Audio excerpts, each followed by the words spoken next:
Good morning.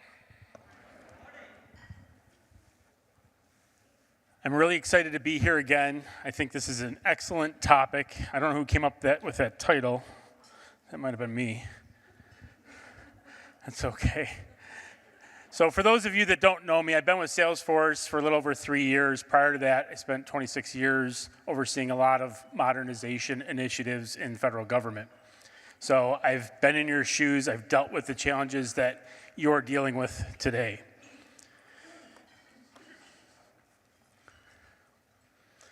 Since I do represent Salesforce, please make sure you make all purchasing decisions based on currently available technology and products. And let me start with thank you. Thank you for your partnership. Thank you for all you do to support your missions. A little bit of a disclaimer as I get started. The good majority of this talk track was developed using AI. So all you're really going to get from me is a little bit of inflection, a few moments of refreshing candor, and some nervous energy as I walk around the stage.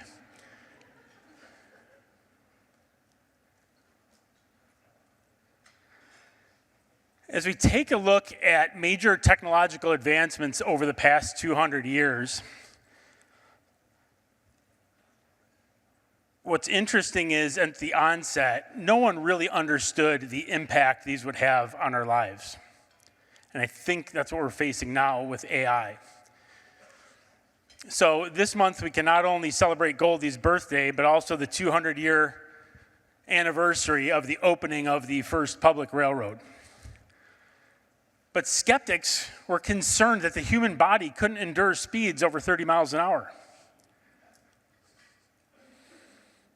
The telephone, what is that? It's like 3 Ethernet cables coming out of the bottom of the antique phone. My AI-generated image.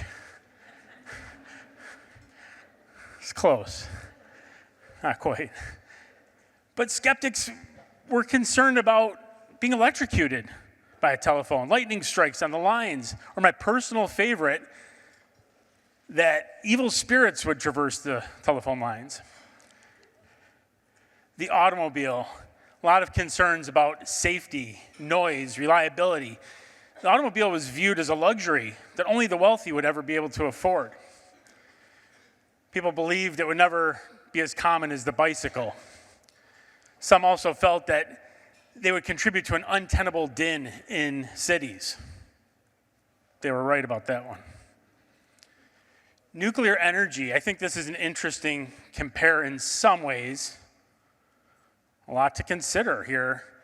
But early skepticism was rooted in nuclear weapons.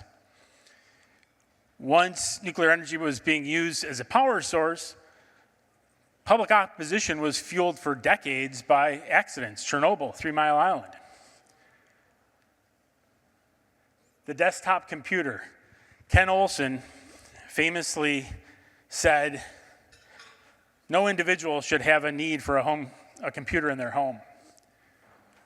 That example also reminded me how long I've been around, as I spent quite a bit of time in my career working with DEC equipment. Anyone? Alpha servers? No? And now AI. I think we're pretty familiar with the skepticism surrounding AI now. And I think Eric said it well, right? In terms of abuse, misuse, hallucinations, loss of jobs, a lot of concerns. But what all of these advancements have in common is they required significant commitment to deploy them at scale, in spite of all of the skepticism and not understanding the true and full impacts. But think about what was required: the infrastructure, the new jobs, security. All of those same considerations were in play for these advancements over the past 200 years as they are now. These are your case studies. So let's talk about commitment.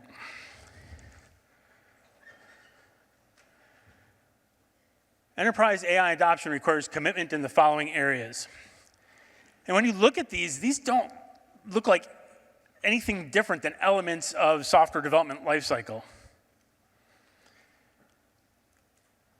But they're more important than ever in an AI world. Discovery. Are we leaning on the most innovative and ambitious individuals in our organizations to break ground alone?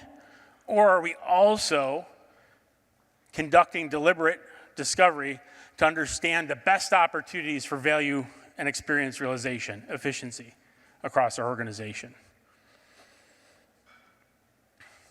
Enablement. We're all on this journey together. I'm going through this myself. I'm spending a lot of time learning, but that takes planning, commitment, investment to an enablement strategy for your organization.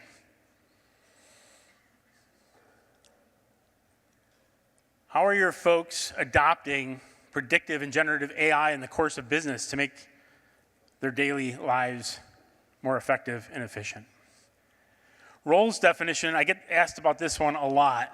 And in my historical examples, there are a lot of new roles required. One of my favorite examples, if you've heard me speak before, is I've seen so many failures or undervalued implementations of things like websites, portals, knowledge bases, chatbots, because there's not been commitment to the roles necessary to support them long term. Right? Those folks go back to their regular job after they stood it up and populated it.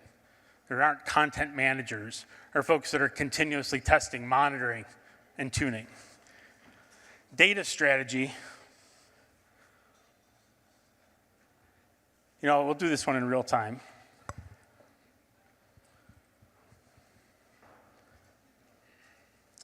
Give me a moment.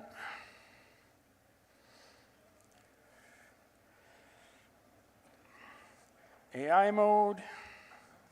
Oh, I put my phone in airplane mode. That's not why it's working. That's not why it's not working.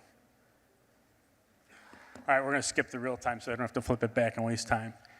But what's interesting is if you look up what AI-ready data means in terms of the cleanliness of the data, is it relational, contextual, normalized, harmonized?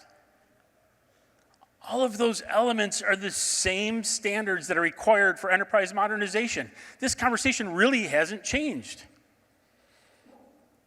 But we're still talking about it. The data strategy has to be worked in parallel. And it doesn't have to be done serially. It can be done in parallel. But those same challenges exist today. And I've been having this conversation for decades. So it's really important. Continuous testing and monitoring. This is critical, and this ties directly to the roles. You have to continue to tune, test. So in the world of agentic AI, you wouldn't leave 10,000 users unsupported. You wouldn't leave them to their own devices, not have an SOP, not have standards in place. Those are all things that you want to incorporate the same principles in an agentic world because the amount of interactions can be exponentially greater.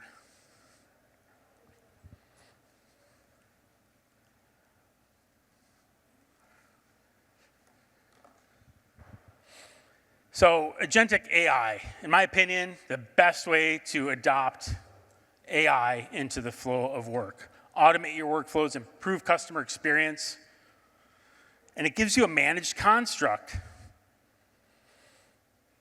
to deploy your agent. Role definition, no different than a user, a human agent. Data definition, what data can they access? Actions, what capabilities they have, guardrails, what shouldn't they do? And lastly, channels, where do they work? So it's important to lean on the major investments industry has made so you can realize faster time to value with these tool sets.